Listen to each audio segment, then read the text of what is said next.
प्रार्थना के अनुरूप शक्ति प्रभाव आने, अपने दोषों को घटने, आत्मीयता एवं सृजन संगठन क्षमता में वृद्धि की भावना करें। अपनी आत्म समीक्षा, आत्मशोधन, आत्मनिर्माण, आत्मविश्वास भावना को सतत प्रेरणा करते रहे।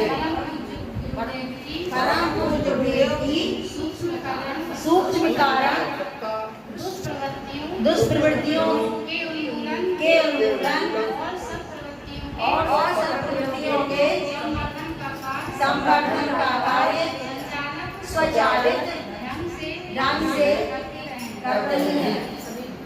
सभी भजन गायत्री मंत्र का मौन मानसिक जप निरंतर करते रहे।